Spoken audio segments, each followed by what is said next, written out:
Welcome everyone to the Copilot Studio Dudecast. Again, second episode here. I hope you guys are really enjoying this. I got a lot of good feedback on the last one, and I had Andy Matkin on last time. And today I have a special treat for you guys. I actually convinced, it took a little bit of arm twisting, but I was able to get it done. And that is, we're going to have Jeff Derstadt. He's a partner engineering director for Copilot Studio. And Jeff has been working on this with me for, I don't know, how long we've been working together now, Jeff? It's been a minute. Yeah, like 4 or 5 years on this stuff. It's been a while.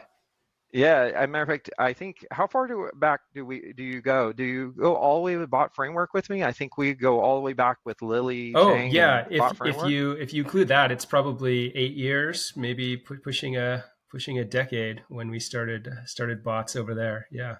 Yeah, so if you think about it, so you can kind of think of it that the people I've asked to be the first kind of people that are on this podcast for you guys, all of us have been in here since the beginning of the whole era. It's one of those things where I used to tell people, Jeff, that we used to beg people to come to our presentations to understand what we were talking about when it came to conversational AI. And then it all hit. I feel like we went through these whole phases of everything, and then the result was back in, like, I think it was like November of 2021 when the whole Chat GPT thing launched. And then we went from nobody really caring what we were doing to the center of the universe of Microsoft. And I tell people, I think we had only like 70 people on the whole team to, like, I think there's 70 something just PMs that work on the Yeah, product now. So, almost a so thousand it's, people. So yeah, it's kind of crazy how it's grown. And yeah. one of the things that I know, Jeff, you and I talked about would be kind of good thing for people to kind of think about is just you worked a lot on the engine. So you worked on the engine all the way to bot framework, all the way through PVA, all the way through numerous iterations that we've gotten in the Copilot Studio world. And I think it would be kind of an interesting thing if you kind of talk about how the engine kind of started and then how far it's come all the way to today. So I'll give people some information about Yeah. how ancient the original was. Yes. Well, in the dawn of time, you would send a message to what we called a chatbot or bot, and there was a moment where you had to decide what to do with what the user said. And so, at least in my first experience, this is actually kind of a funny story. My very first bot that I made, I took what the user said and I literally used like index of or string in string to find certain keywords and what the user said. And obviously that doesn't go very far, so then you try to pull out some goodness with regex, and that doesn't work either. And eventually you would land on, like, well, I need some actual AI here to understand what the user said. And in those days we used a tool that was part of the Azure Cognitive Services called Lewis, which was very much a custom trained model where you would give it a bunch of intents, like store hours or directions or menu items, and you would give it a bunch of examples, and you would train your own little mini model to detect basically whatever someone said, which one of those intents was it most likely to match. And so this service called Lewis, which was a language understanding service, would say, oh, with 98% likelihood you were asking about store hours, so go do whatever you wanted to do once the user said to uh, asked about store hours. And so originally we only had we call a pro code solution. So people used SDKs, and they would you were basically, for the most part, you could do whatever you wanted inside the code. It's like, okay, that person asked about store hours. And we built some things in an SDK in Azure Bot Service so that you could manage what were called different dialogues that you would have with the user, which essentially you can think of a dialogue and in Copilot Studio parlance is like a topic. It's just a sequential chain of events, but you had to build it and code it all yourself. Um, Yeah, and and there that, if I were, recall yeah, back in those days, if you think about it, like, and for those that don't know regex, just really quick, that was like an expression language for you to be able to say, if someone said something that included these words and stuff like this. And so very rudimentary in the way that it worked. And then that Lewis thing, I remember us having to train Lewis models, and you have to come up with all the different intents and all the different That's right. ways that somebody might say something. And then you had entity extraction where you'd have to define the entities, and all of this took a lot of time to get it tuned right. And today, if you think about it, like Jeff, we don't even train a language model anymore. That's No. what these large language models do for us. So that's kind of a massive shift. But if you think about the engine itself, if you recall, when I remember when we first started on this, there was this concept called waterfall. Yep. And the way the waterfall dialogues worked. And maybe explain kind of what a waterfall dialogue was, because we made a shift that we thought was the most innovative thing ever when we got into adaptive dialogues. But explain to the people the difference between like where we were on that and how that innovation of adaptive and kind of what happened in that space. Yeah, no problem, Dwayne. So originally we had what were called waterfall dialogues, and they were basically fairly rigid sequences. And so the way to think about, and it's a little nerdy, but like the way to think about kind of what goes on inside of an agent as it's kind of processing what the user said and how to react to that. It is like a little state machine where you're on this step, and then you do some processing, and then you're on another step, and then you do some processing, and you're on another step. And within each one of those steps, you can like decide, sometimes there's branching. Maybe I go this direction or that direction. And waterfalls basically kept you into one of those sequences, and because you were kind of like water flowing down from one stage to the next. And it was great, except for what you couldn't do is you couldn't do things like interruptions. Like, what happens if I got halfway through a waterfall dialogue and then all of a sudden somebody starts asking about something else? And how do I switch context in there and like, know that I'm now need to start another waterfall versus like just pick up where I was left off? Because one of the problems that you would see inside waterfall dialogues is maybe inside that dialogue you asked a question of like, oh, do you prefer your flight to leave, in the morning, the afternoon, or the evening? And the user's like, actually, I changed my mind. I want to go to a different city, or I want to change the date of the travel.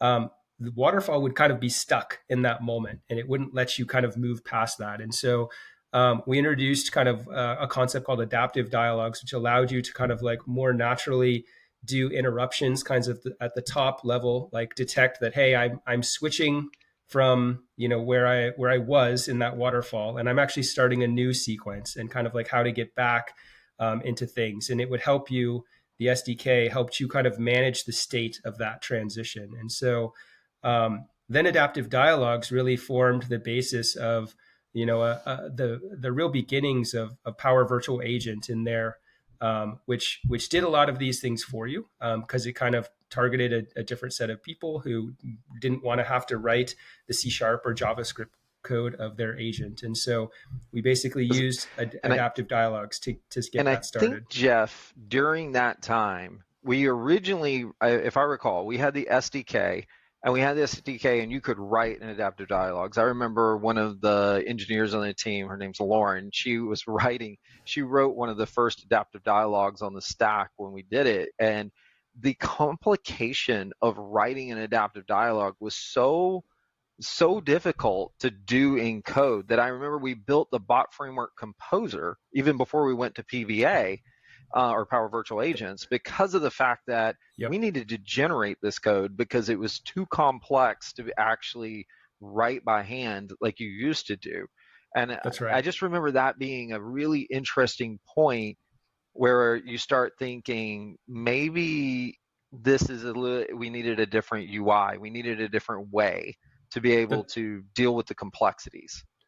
And that's exactly right. Like it turned out that like conceptually it was very straightforward, and the concepts were, it was easy to understand those concepts and how they related to each other.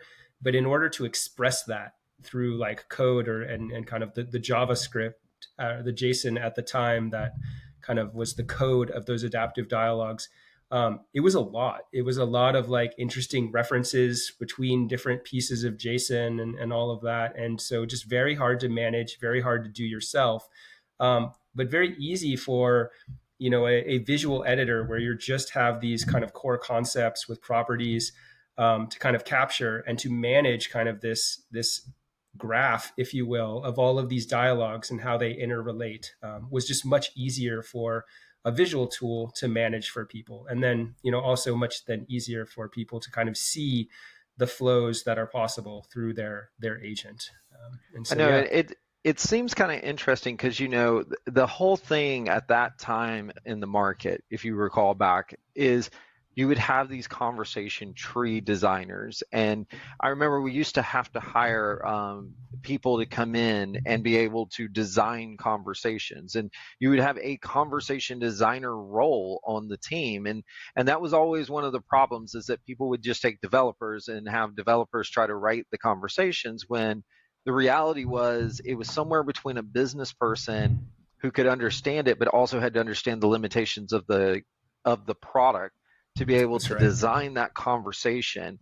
And so that visual canvas, I feel like that was us really trying to come up with a way to make it where we could intersect that designer to the code. And Yeah. and I feel like we did a really good job in the bot framework, but it was very developery. And Yeah. then the PVA side, when we came into it, you and I kind of got merged in as part of the bot framework when we merged those two. And I feel like when we went over and looked at this SaaS platform that was going to run these conversational things, and we looked at the designer, we went, oh my God, all the limitations that were in this thing.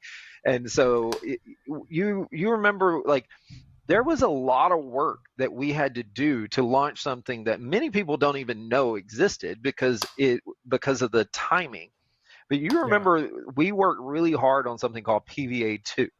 Yep. And so explain what PVA2 was compared to Power Virtual Agents 1.0.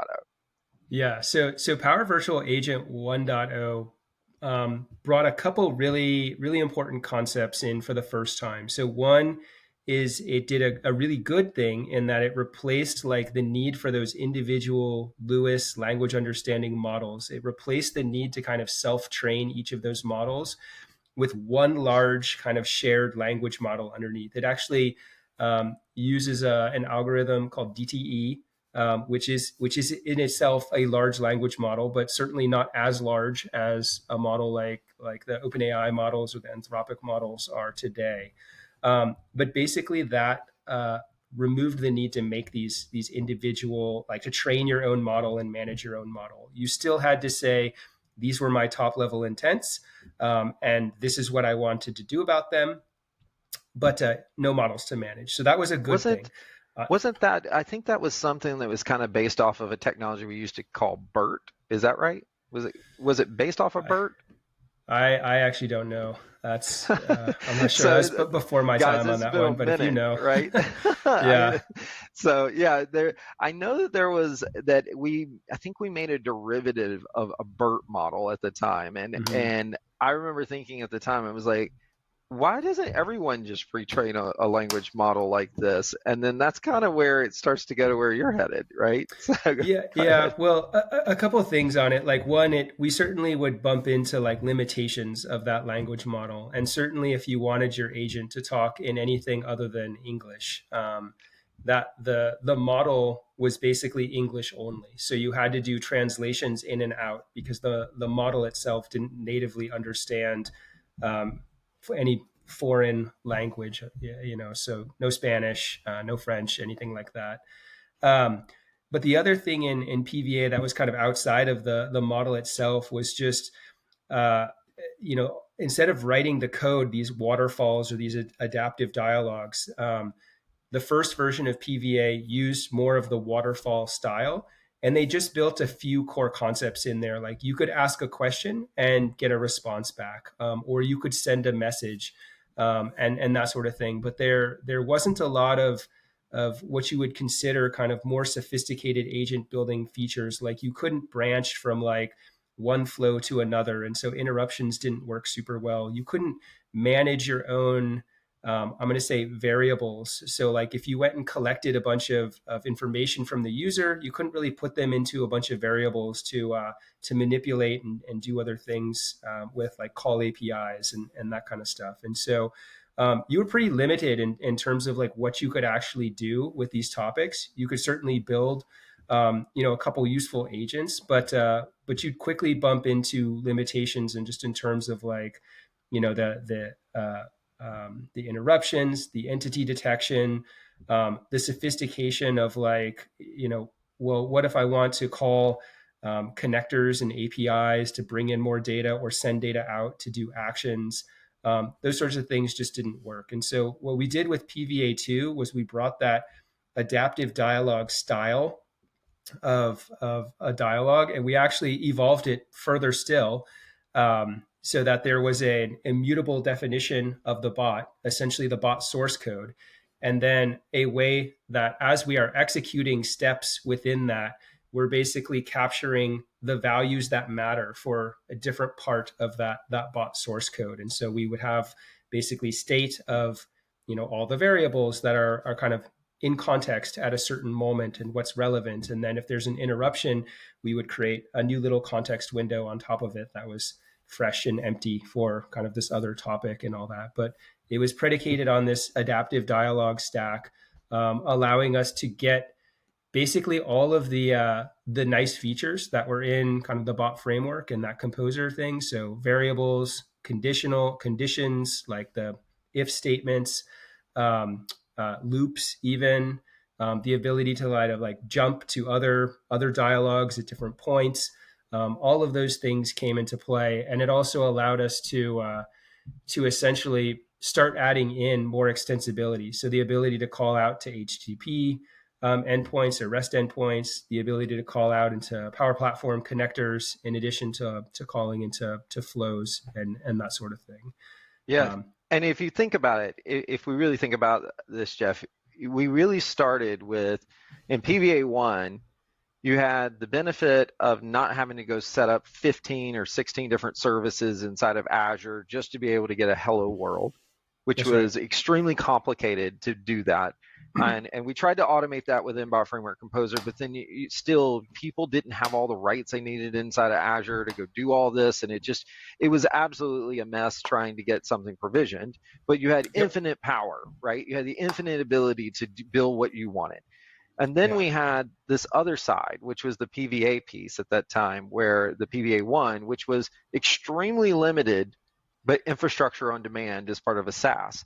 And so you really you see PVA2 in my mind is where, the way I kind of think about it historically in my head, is the point where the two merged and you got the flexibility of the bot framework. It took us a while to get to parity, but the flexibility of the framework with the availability and the ease of a SaaS.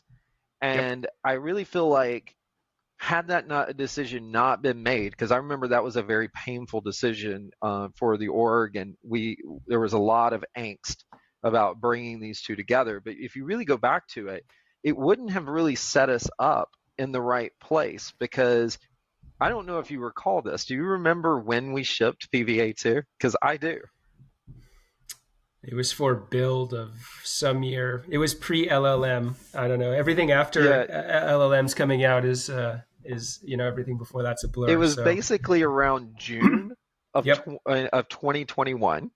Mm-hmm. And the reason I know this, Jeff, is because I was working on the next things that we were going to do inside of PVA. I remember, and I went on a vacation. I decided I was going to take an extended vacation coming out of basically Thanksgiving. And I got back, I think I went on a cruise through the Panama Canal that year. And I came back, and all of the plans and everything I had put together for the next release of PVA, we came in and they sat us down, and you might remember this day when they sat us all down and said, the future is this. And everybody, you're going this way, and you need to get it done in 3 months. And it was like, we need to get this this thing because this is when ChatGPT hit the market. It was in November, and I came That's right. back right about that time because it launched in November. I came back the 1st of December and found out I don't know even what the heck this thing is, and I was super worried because we had things like Tay that had happened. We Yep. had tried to do some stuff in other places like was it Chow Me or something like this that Mm. was like Yeah. I think in the Asian market. And the thing is, we had always heard about this, but we had seen it fail so many times before, Yeah. and it was dangerous how it failed in a very Yep. negative way. Yeah. And I just remember us coming back and everybody going shift. Yep. And ever since that day, Jeff, I feel like we've had a tiger by its tail. And I feel like I feel Yes. like I've been running and chasing this thing that is continuing to move at a light year pace. And had we Yeah. not just made that decision and built that infrastructure for PVA2, we would not have been ready to make it Yeah. so quick to put the first thing, and many people don't know this, the first thing we put in was generative answers. And That's right. generative answers is the predecessor to knowledge today, which is basically a SAS-based RAG pattern. And the whole idea of how that worked was like Jeff was talking about, you had all these intents. So what we did is if you get and find an intent, just fall back to search and see if you can answer it with basically a grounded RAG pattern. And I remember that day of us getting that working and you guys showing it to me. It was toward the beginning of the following year Yeah. 2022. when Yeah. yeah, in 2022. And I remember somebody showing me that and I went, "Oh God, I'm in trouble." Because this is going to get really big, and I was the Yeah. only customer-facing person at the time, and Yes. it was a little scary. So Yeah, but you were our hero because, as we made this stuff that we weren't really sure, how people were going to react to it, and are they going to be afraid of it, or is it going to, like, work for them or not? You were the one who was out there showing it to customers, getting the feedback, and feeding us so that, we could make it better. So I yeah, miss it those. was. I miss those days. Oh, I know, and I remember one of the fun parts of that, Jeff, was because we started with like the Bing public Yep. web. Um, we would go and I would do these demos for customers where we would go in and I would say, "What customer am I going to go visit?" So I'd go to their website and I'd go find a form that, and I would create a topic that would do the form for them, and then I would also go and plug in their website and come up with a script to ask questions over their website and then get it to then say, "Oh, I want to follow through with that and do a form." Yeah. They follow a path to the form. And I remember the look on people's faces when I would show this to them. And then we had this moment where there were some people who started taking it and then they would call us up and they would be like, "Hey, why is it seeing this? Why is it saying this? This isn't supposed to be public." And a lot of people, it made it so easy to find information that you could find information that you wanted to find, but you could also find information that wasn't intended for you to find. And it was Yeah. because people didn't know that they were indexing it on Right. Bing or on Google, that it was in the indexing. And so Yeah. therefore they were calling us and saying, "Why are you exposing this?" And I was just Yep. like, this is this is going to be an interesting ride. Yeah. Well, it's really great, and I think you had like a really cool visual of just like the impact that large language models have. Where when you had just a fixed set of topics or intents, it was like if you took the infinite spectrum of all the things that people would eventually say to your agent, you were really only able to hit this like super tiny sliver of like store hours or what's on your menu or this or that. And if they asked anything else, the bot would be like, "I don't know, sorry, I can't help you."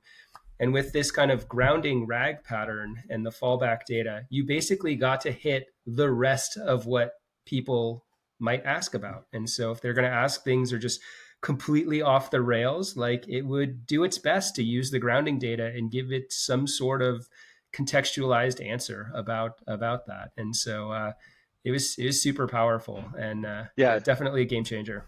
Because if you think about it, before that, if you wanted to be able to handle that, remember how we used to have what was the service that the Q&A Maker? We used to Yep. use Q&A Maker, and we would even Yeah. load it with sample Q&A pairs Yeah. just to try to make it feel like it has a personality. And we went from that to now this thing will be like telling jokes to you.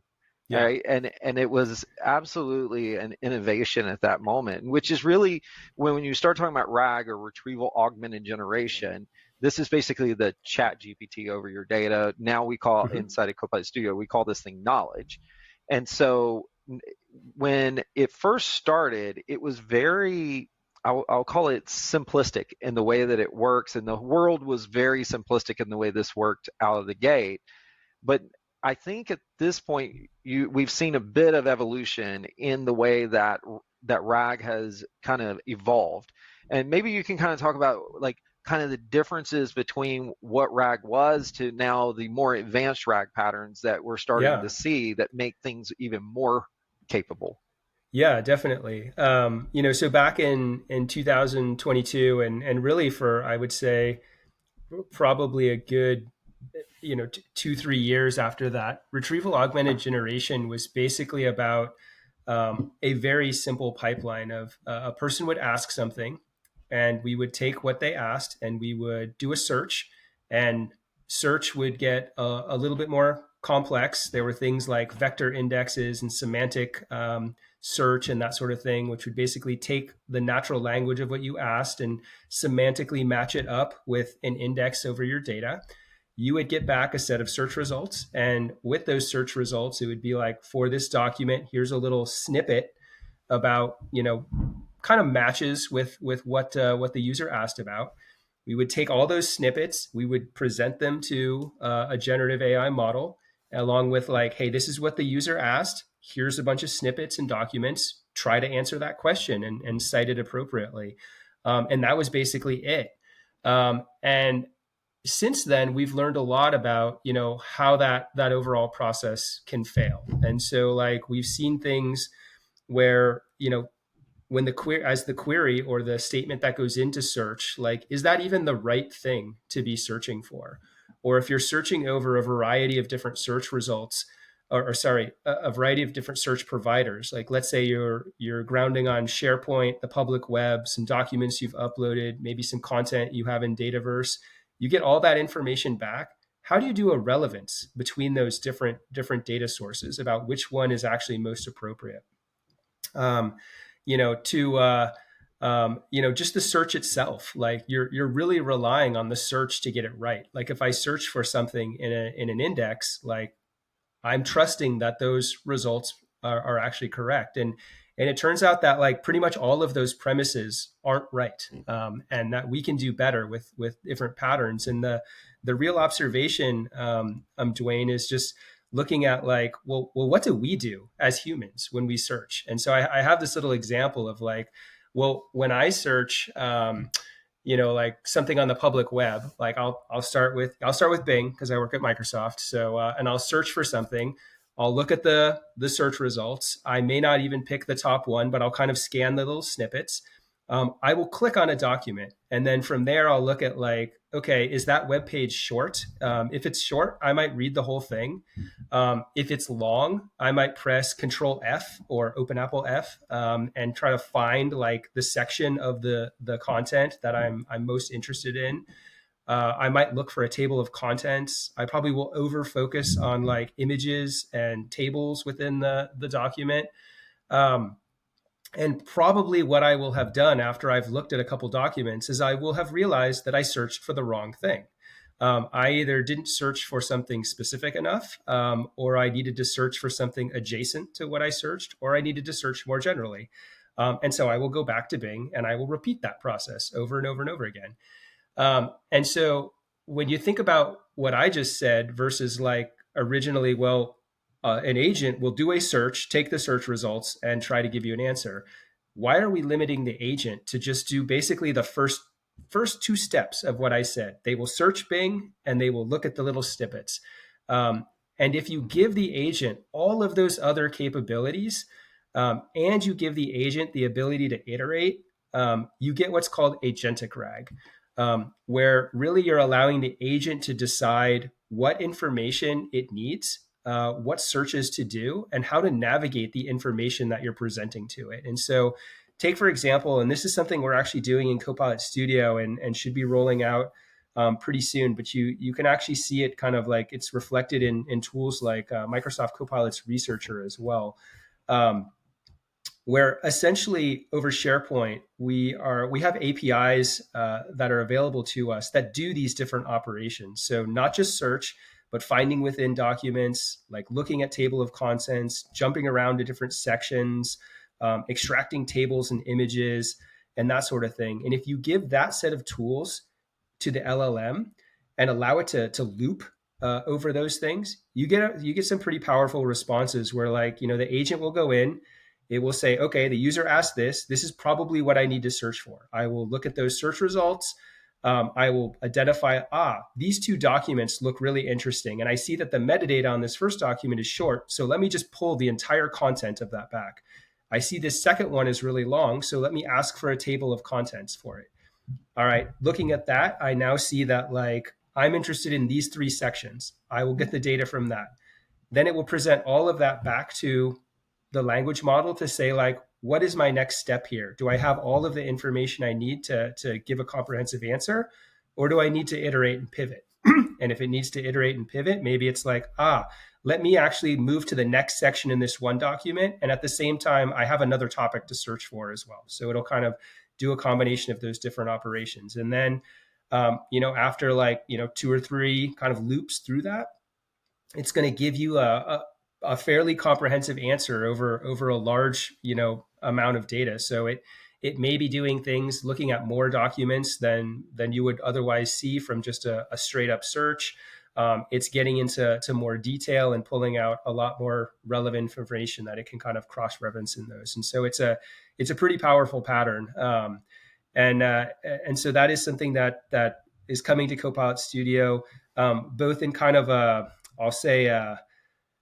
less agentic RAG form, where we've got some like very specific, like hard-coded bits of pipeline where we do search and find within, or search and retrieve documents to kind of optimize for certain cases, especially for simpler queries. But then for more complicated queries, we're going to pretty much let this like agentic RAG system loose and let it really kind of churn over the data to give people some good, really high quality answers. Yeah, and this is why you'll start to see that when you used to have like just typing indicators that would come in that says when the agent's trying to respond to you, but now you'll start to see these agents where they're giving status updates about what they're thinking about and what they're doing. And the reason it's taking a minute for it to respond back to you is because it's trying to really make sure it does its research before it comes back. So the quality of answers are going really up and up and up. But you also have to keep in mind, and this is part of what is sort of what Jeff was talking about. Before you get into this type of approach, everyone used to think we just ingested all their data and was doing something with it, and that the LLM was just reading it all. But it really wasn't doing that. And so when you had a legal contract where in paragraph 1 it said, depending on this, the answer would be in paragraph 3 or paragraph 6 for this particular case. So reading a legal contract, you really couldn't pull it off inside of this older school RAG, which is just to tell a little story here, Jeff. Do you remember there was a moment where I came to you and I said, people don't get this RAG thing. I need you to help me out. And you came in, and I was in Seattle, or I was in Redmond with you. Maybe I was actually Bellevue at the time. And I took you to a whiteboard and I said, I needed you to draw me the process that this thing goes through. And I said, don't worry how ugly it is. I will go make it pretty for you. I just need to understand it. And if any of you've ever seen, and it's even in the pitch decks today and the technical decision maker decks for today, that there is a diagram that will talk about, I think it's like 7 stages that we go through for a RAG pattern out of Copilot Studio today. So what Jeff's talking about is you guys are going to see that diagram is going to be old. And if you thought that one was complicated, wait till we have to figure out how to draw this next one, Jeff, because it's going to be even more complicated, right? On what's actually happening behind the scenes. But the beauty of it is now you get comparisons. Now you can answer questions with authority on legal documents. You can look at benefits packages and be able to determine the answer to a question because those things depend on certain things. Or if you wanted to figure out if your car policy insurance covers you for car rental coverage versus you renting your car, like all of those type of things, it's really opening up with this new agentic RAG capability. And I think it's really exciting, to be honest with you. And I know a lot of people, if you want to start playing with this and you want to start seeing it a little bit, my understanding is that in the preview bits that we have right now, if you choose the GPT-5 option, you'll actually start to see the beginnings of this starting to come in, and just know that this is going to really revolutionize and improve the quality. You might see a little bit of latency that's associated with it, but you're going to see that the value of that latency is super, super important because sure, this stuff is getting quicker.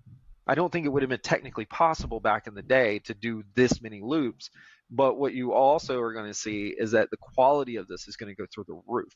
And it's really going to blow people's minds once they actually get to using it. Because I think our number one complaint right now is that the quality of SharePoint answers, that people aren't happy with it. And it kind of, for the most part, kind of solves most of that, wouldn't you say, Jeff?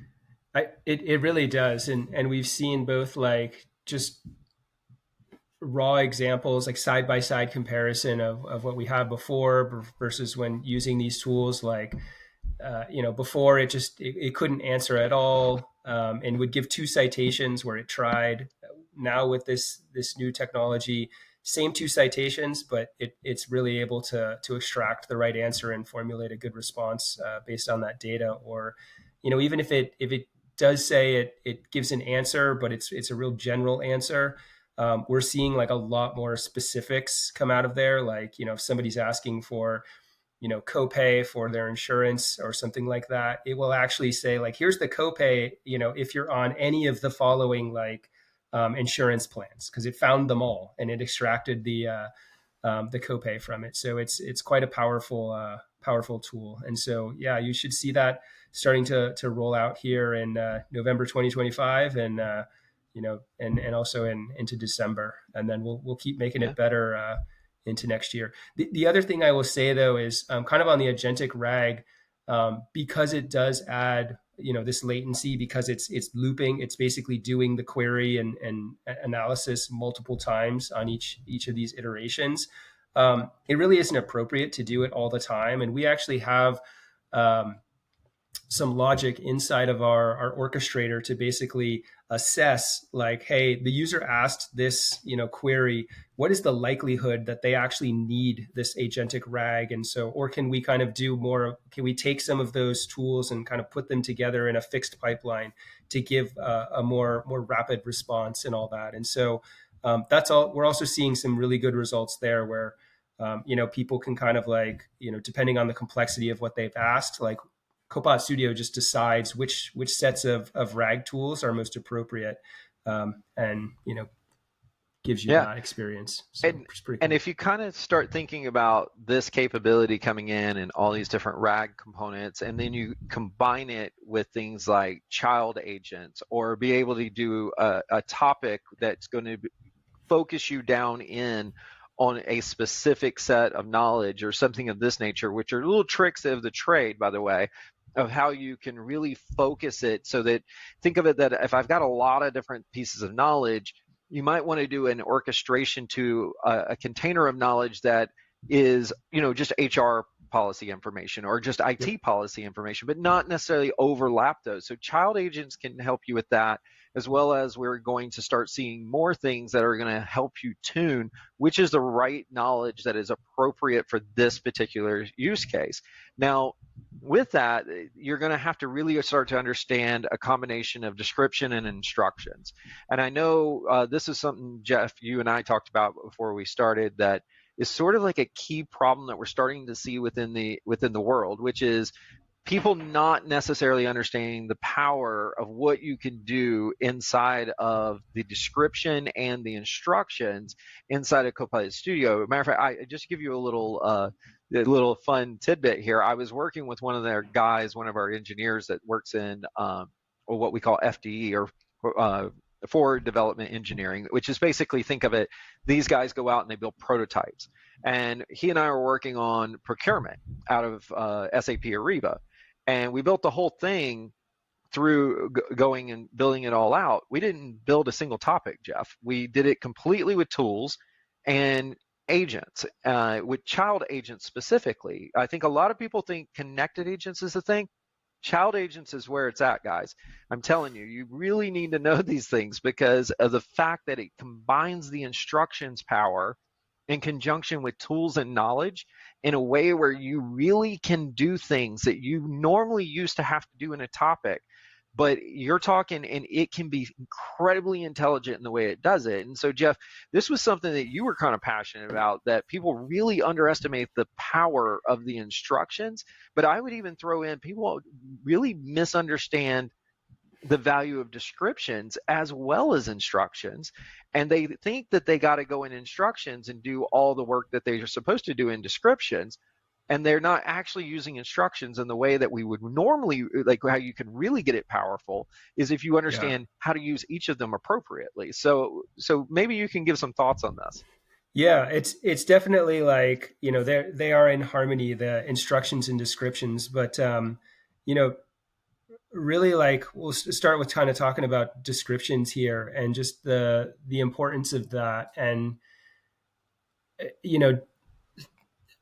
I don't know if you all have talked about like model context protocol or MCP or anything like that yet, but it's essentially an industry standard protocol where you're pairing a REST API or HTTP endpoint, and each of those REST APIs has a description on top of it, and so it's a way to basically agentify an existing API and that sort of thing. And what we're seeing is, like, even an agent without any real instructions, if you pointed at a comprehensive MCP server that actually has a full gamut of actions in it, it can do an incredibly wide variety of things. And so, take for example, I'm going to use a coding example, like, on GitHub and the things that people can do on GitHub. And so, like, if before MCP and before agents, I really had to like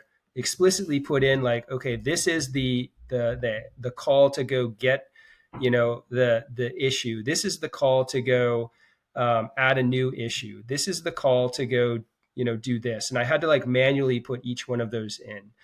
And then when we saw just, generative orchestration, we started to see people like, okay, well, it's still kind of a pain in the butt to like add each of these tools in manually. We're like, okay, I'm adding them in. It's great. We have Copilot Studio and all the Power Platform connectors, but I'm picking each one. I have to be thoughtful about, like, I have to type in the description for each of these things.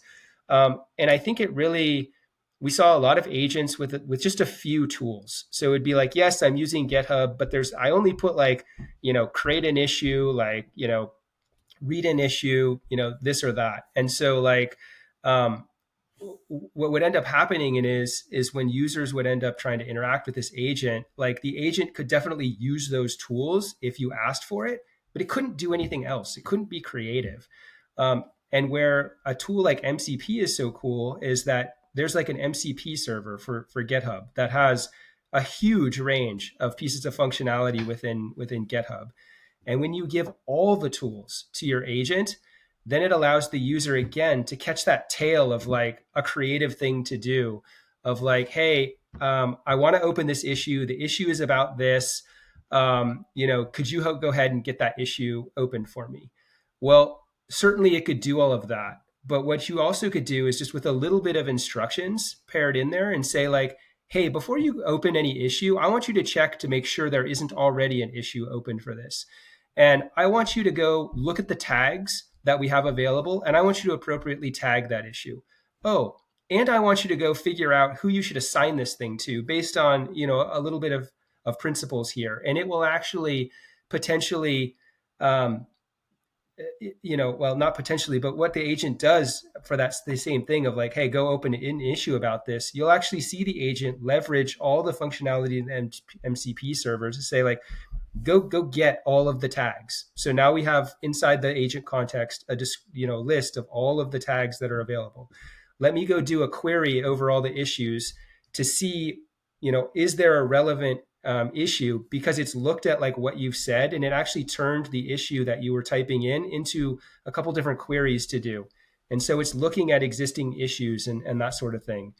And then maybe you provided it a table of like, hey, here are the owners for different areas, and you put that in your instructions. It's going to be like, you know what, this issue is really about like something that Joe over there is responsible for. So I'm going to go ahead and look up Joe's GitHub alias, and I'm going to assign it to him. And so because you've provided more tools, and MCP allows like the owner of the API to kind of curate those descriptions, you can really get a powerful experience that really captures again kind of that tale of like all the interesting things that people might ask about, like that you never would have expected them to ask, that requires interesting combinations of all of their tools. And so I think leveraging like MCP servers, but when you do write your own tools, really being thoughtful about like, just give a description about like, why is this tool useful and what does it do? You don't have to really go much beyond that. Let the agent decide when that tool is really relevant and when to use it in context, but just say what it does and what the inputs are and what the outputs are.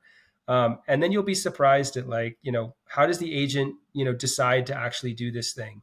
And that's where in the agent instructions, you can give it hints about like, hey, use these tools together. Or, if the user asks about this, then I'm going to kind of give you a hint that like these are some of the things to do together. But you really will find that like you don't have to use quite as much like explicit instruction.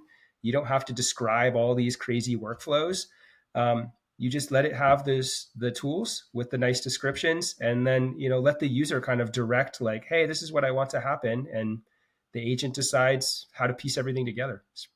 Yeah, like just to give you guys a good example of this, right? I was talking about the procurement scenario and how I didn't have to write any topics. So when I was looking at it, the first thing I did, I build it out like you would normally do, Jeff, right? You build your tools, right, that you're going to build. And then I go in and I say, okay, well, here's how you go search for something in a product catalog, okay, and find the product catalog, the correct product catalog. Then once it does that, the next step was, okay, add that to an order. But the issue is that you might need to also collect a quantity, or you might need to say there's multiple lines or multiple items in the same order. So I didn't build anything more. All I did was I said, wait a minute, an order has multiple lines in the database, right? So all you need to do is give the instructions that say, hey, when someone places an order or finds something and adds it to their order number or their PR, then what I want you to do is ask if they want another item added, and if so, add it in. And just that little bit of thing builds the loop that makes it where it keeps checking with the user. And then you can say something like, and before you actually submit the order, make sure that you give a detailed list of everything that's inside the order and ask for an approval before you actually submit the order, so that way it doesn't just auto do it. Because one of the things you'll find out if you play with this enough is if you do your descriptions really well, first of all, your instructions will not be so verbose. Probably my biggest complaint that I see is people who are developers tend to, when they go into Gen AI and they first get going, they exceed what they need to do. They live in if and thens. And then what they do is they try to build all those if and thens into the instructions. And the number one way that I know you're doing that is when you come to me and you say, you don't have enough room to write all the instructions you need in what we provided you. That means that you're writing too much probably in your instructions, or you're not using child agents to break it up to orchestrate it properly. So in the end, what I would tell you is that these type of concepts are like the innovation that's happening. So you have to let them do the work for you. But what you do is you test it and then you nudge it. And then you test it again and go, why did it behave like this? How do I tell it to behave more like what I want? And so I told, when I was working with Grant on our FDE team on this procurement thing the other day, I told him, I said, in my mind, it's almost like more art than science. You almost want to play with it and Yeah. then be able to go, how can I get creative to tell it in English how I want it to behave in the instructions? And think about, like a lawyer would think, how do I make it very clear? And then also, what I will tell you that I've found in the descriptions is people always put in, like, it does this, but you can Yeah. also put, it never does this. Don't use it in That's this right. way. And Yep. then you don't have to nudge it so much, right? In the instructions. So it's just these things that I think are going to be really amazing. So Jeff, what I want to do is, in the last few minutes here that I've got you, you've been nice enough to bless me with this amount of time. This guy is incredibly busy, guys. So I'm super excited that we were able to get him for this amount of time. Jeff, kind of tell me, what are the things you're kind of excited about in the future when it comes to just conversational AI or just in general in this space? Yeah. What's got you excited? I mean, I think just continuing to see the power of how the models and what they're going to orchestrate over. And let me give you a good example of that. And so, like, right now today, like, if you asked an agent to do something like, look at this, let's say you're going into a sales presentation and you say like, hey, I want you to look at this document that I'm uploading. I want you to pull out all of the people who are mentioned in here. And then I want you to do a bit of research on them. I want you to look up like what school they go to. I want, how long have they worked at the company? And if you can find anything about like major projects that they've worked on. And so if you gave that to a model today, um, you know, if you could get the entire content of the document into the model context window, it could probably pull out that list of people. But then you're immediately going to hit a problem, because one of the limitations of models today is the model itself is not good at looping. And so you're saying like, hey, I found 15 people mentioned in this document. I now have to loop over each one to do a bunch of actions. And you kind of gave it this little workflow like description of what to do. And so there's another tool. It's called Code Interpreter, which actually is used by like the Microsoft analysis agent, but it is essentially works over tables of data and CSVs. So like if you have Excel files or other tabular data, you can ask it questions about like, hey, who was the best sales rep, over this table of data, and it will actually do the aggregation. And what it's actually doing under the covers is it's writing code, Python code, that gets executed in this little isolated environment. But what happens there is that table of data actually gets fed in as input. And the code runs in this completely sandbox read-only way where it does the little code execution and then gives you the result back out. And so that solves one of the problems in that, like, hey, code is really good at looping. Like, hey, we've got the like while loop and the for loop down for like, for the last 50 years, code has been getting that right most of the time. But models still can't. So how do you pair that example where you're using, knowledge, and then you want to do a loop, but you want to then call more tools inside of that loop? And so what you're going to see is kind of yielding some of the control that models have right now. Like models are kind of in control of what gets executed to code that the agents actually write. And so if you imagine that code interpreter scenario and what models can do and merge them together, this is what's going to happen. You're going to ask it to do that. Hey, here's a Word document, pull all the people out, do some research. The model's going to take the document content. It's going to create that nice list of people. Then it's going to write code that says, I want you to loop over this list. And for each of the people, I want you to do grounding knowledge search on this, and this. And then I want you to pull back all of that data so that I can give a nice synthesized summary of it. And so what's going to happen is it's going to generate that code, and the code is actually going to be able to execute the tools instead of just the orchestrator telling like our runtime to execute the tools as well. And so when you bring all of that together, you're going to find that like that agents are going to be able to do a whole bunch of really crazy stuff that today you can try, but you're probably going to run into to some limitations with what agents are able to kind of keep in their memory. But by giving them the real power of doing that with code, it's going to be pretty exciting what agents can do. Yeah, and so you guys know, Code Interpreter is something that is a feature that's in preview. So you guys can go play with that. I think there's also code generation that came out as well, that you can start doing in prompts now.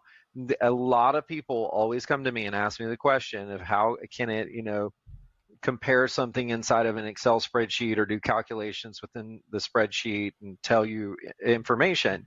Well, that was Code Interpreter. It was available in the M365 Copilot first, and it has now been ported over to start working in Copilot Studio.